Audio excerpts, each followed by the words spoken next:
What is going on out there, peeps? All right, let's get back into Iraq. There's a lot going on. You know what gets me all the time is the amount of chatter and talk in the media about the rate change. It's kind of crazy. They're trying to convince us that the rate change isn't going to happen. But yet they keep coming in once a week, maybe once every twice a week, to try to convince everybody that the rate change isn't going to happen. If it's not going to happen, then what are you talking about it so much for? What is really going on? I can tell you this, the excuse that they're giving is very interesting. We'll get into that. When you go to buy your gold and silver, please give a consideration to our friends over there at Money Metals Exchange. The link is down below in the description. If you go over to Money Metals Exchange and you're a first-time buyer and you spend more than $100, use promo code Pimpy, P-I-M-P-Y, and you will get a free half ounce of silver. For those of you looking for my address, there it is. Just pause and write her down. And you guys know I have this alternative website over here where I'm allowed to post videos that I couldn't otherwise do so on YouTube. Come join me. The video that I did yesterday received shortly after it was posted a freakish amount of views. So I'm happy that people are allowed to go over there and at least see the video. You know what I said? What I said about it is this. At least you're aware of the information. What you do with the information is up to you. But it is a little bit concerning what they're talking about. As a matter of fact, I went ahead just to make sure that people got an idea of what the video was about. If you go on my channel, you'll see that I left right here a teaser about that video. So if you wanted to get an idea of what the video was about, just come right here to this video. And that is a teaser regarding the video I'm talking about on the platform. And if you guys go onto the platform, once you're signed in, it's this video right here. All right? And check this one out as well.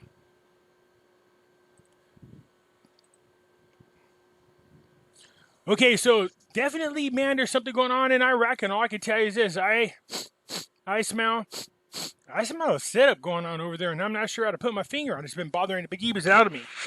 With the way the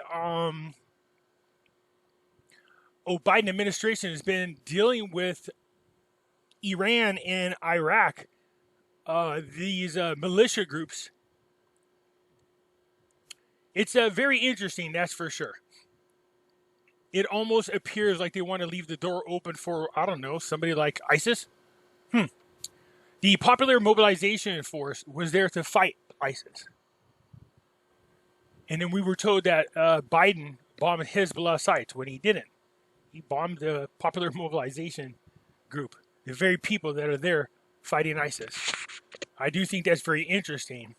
Call it what you will, but not a good move. Keeping up attacks, some Iraq militia challenge patron Iran. So, when we're talking about the Popular Mobilization Force, remember, 1/3 are loyal to the Ayatollah over in Iran. 1/3 loyal to the government of Iraq. And the other third very loyal to Sadr in Iraq. So we had individuals coming from Iran trying to tell the mobilization group what to do, and they didn't take too kindly to it. So Iran's Expeditionary Quad Force commander brought one main directive for Iraqi militia faction leaders long beholden to Tehran. So when he gathered with him in Baghdad last month, they said, to maintain calm until after the nuclear talks between Iran and the United States were done. You got to like this. They're saying, hey, stay calm. We'll act a fool once we get our nuclear deal done, because most likely we'll get pellets of money like we did last time, and we can afford weapons to go apeshit crazy over here in the Middle East. I just made that part up, but it would fit exactly what happened last time. So, telling him to behave himself. I said, but he was met with defiance. Say what? One of the 6 faction leaders spoke up in their meeting. They could not stay quiet while death of their predecessor, Qamza Soleimani, and senior Iraqi militia commander, Mohandas, that were killed in a drone strike. And they have been unavenged. Militia attacks have only been increasing against the United States since Biden's been in office. Or did I read that wrong? Oh, on the military bases of both Iraq and Syria. 3 missile attacks in the last week alone resulted in minor injuries, stoking fears of escalation. See, that's what I was talking about. It's there. We just don't want it to escalate. Let calmer heads prevail. So maybe we decide that what this guy's saying from Iraq we'll agree with. Keep your head calm until after the Iraqi nuclear deal is done.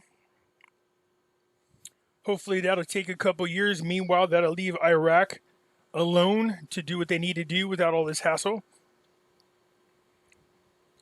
It says the details of the visit confirmed in Associated Press that 3 Shiite political officials and 2 senior militia officials demonstrated how Iran-aligned Iraqi militia groups are asserting a degree of independence, sometimes even floating orders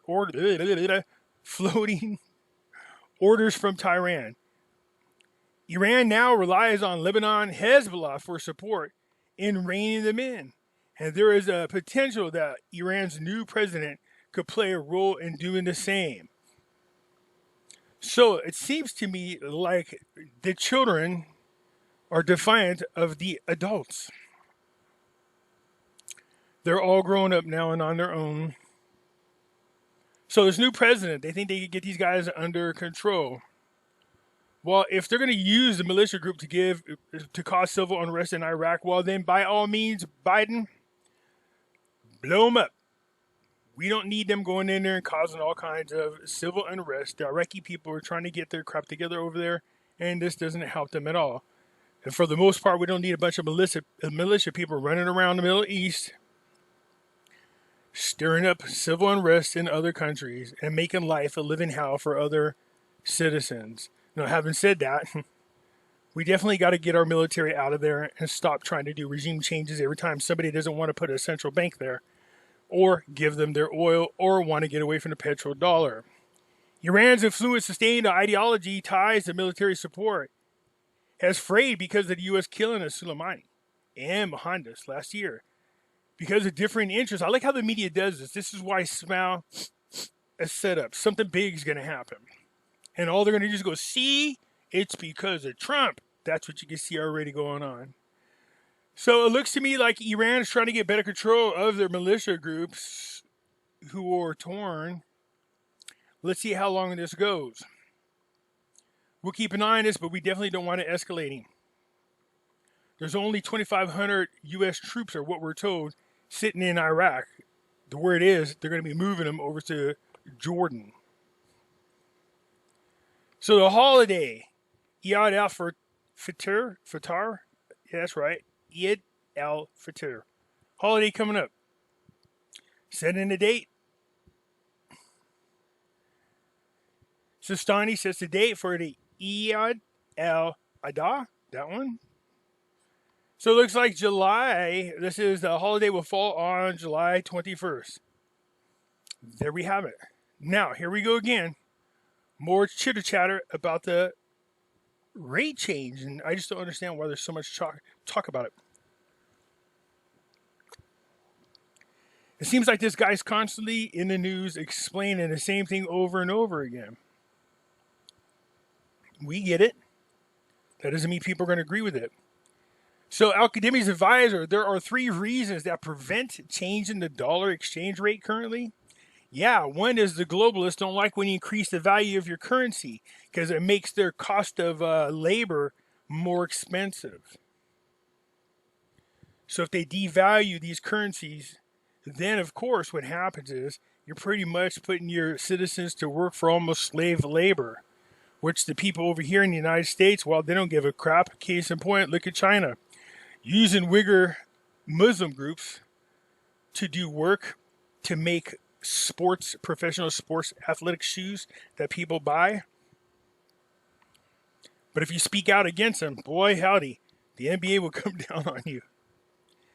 Since today, Saturday, the economic advisor to Al Kadhimi, Mr. Hussein, spoke to the government's vision to address the change in the exchange rate against the dollar, especially with regards to its effect on investment projects. Yeah, exactly. Stressing that there are 3 reasons that prevent the change now.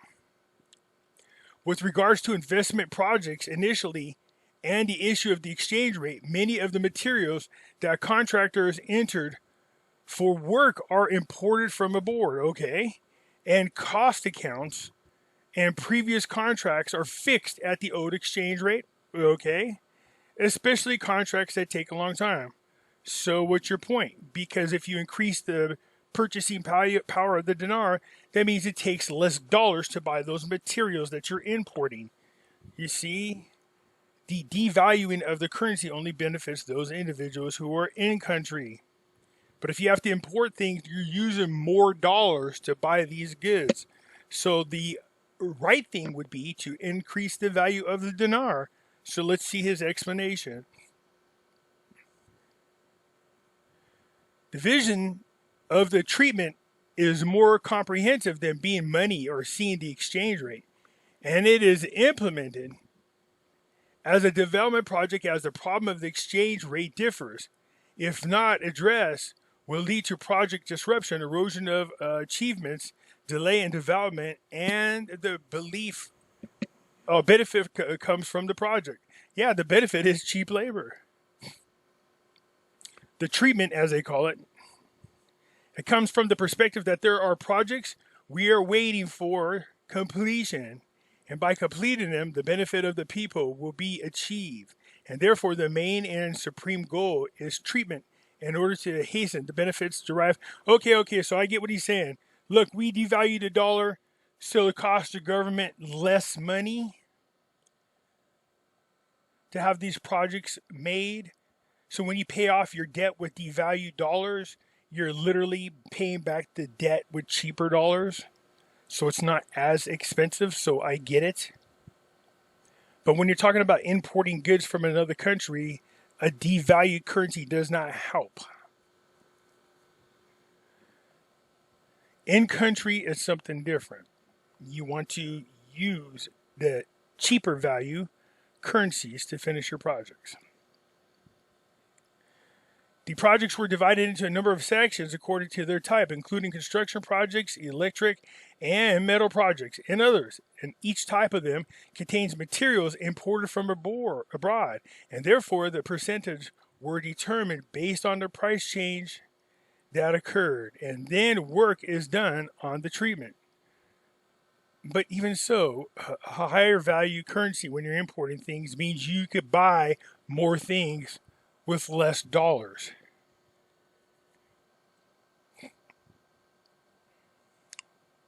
So they're saying due to some projects, it's going to take a little time before they increase the value of the dinar.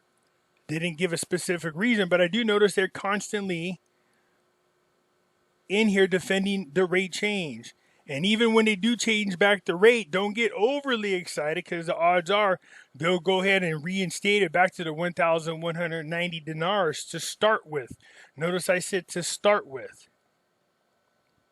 Depending on the impact that it has on the economy, you might start seeing it going up in increments. If we look at the increase in demand with the stability of the production capacity of the factories in the world, we find that this led to the general rise in all prices globally.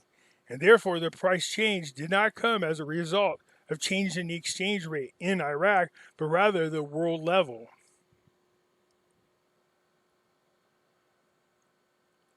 Open up the economies and that won't be a problem.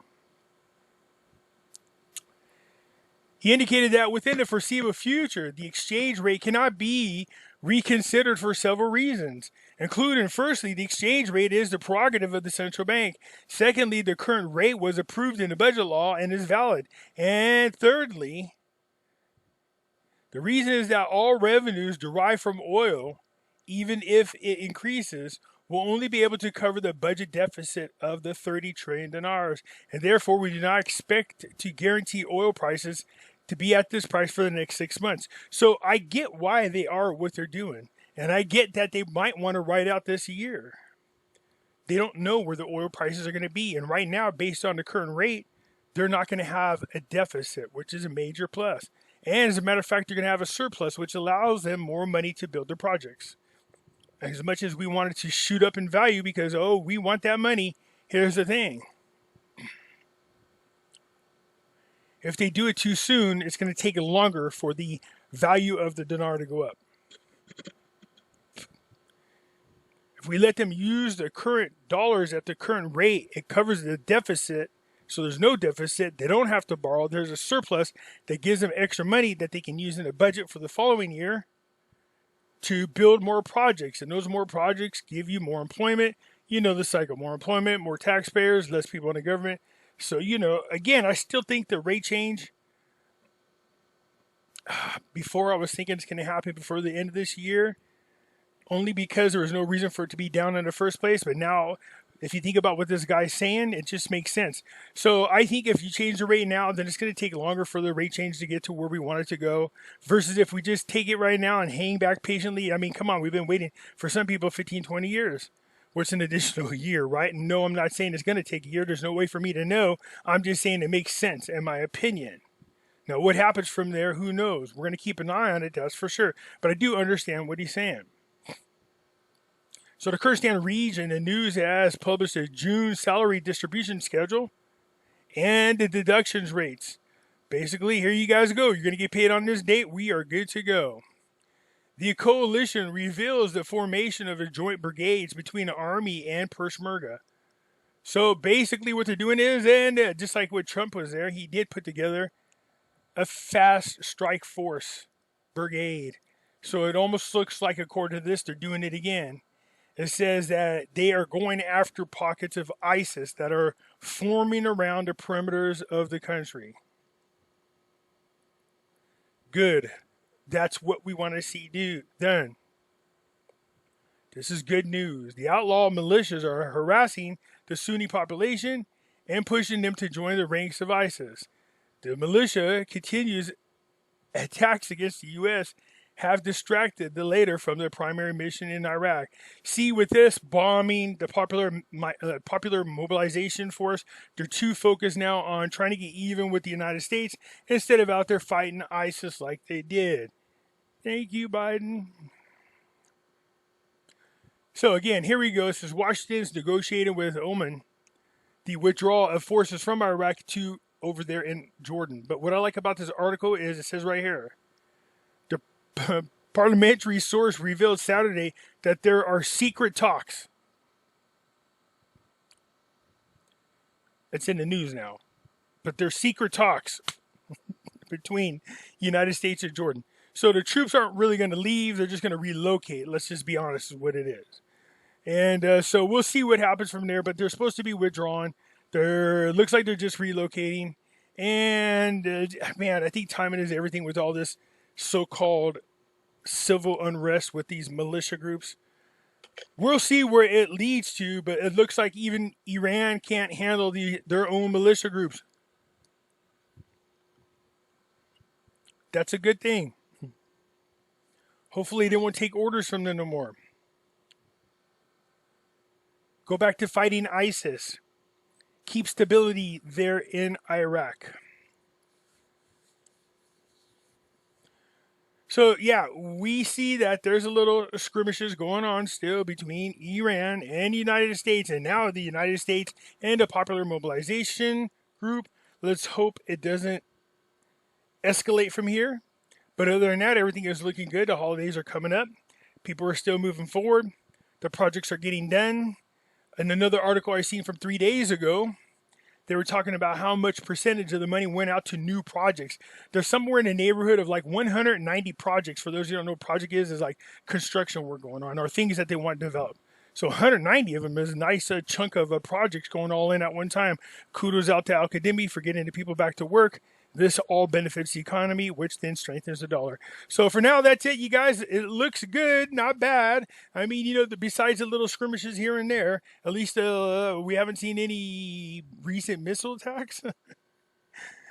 Anyways, hit the thumbs up button if you're not a subscriber, or hit the thumbs up button. And if you're not a subscriber, please do so, because when you do, it helps out the channel, and I surely do appreciate it. And I'll catch you later. I'm out.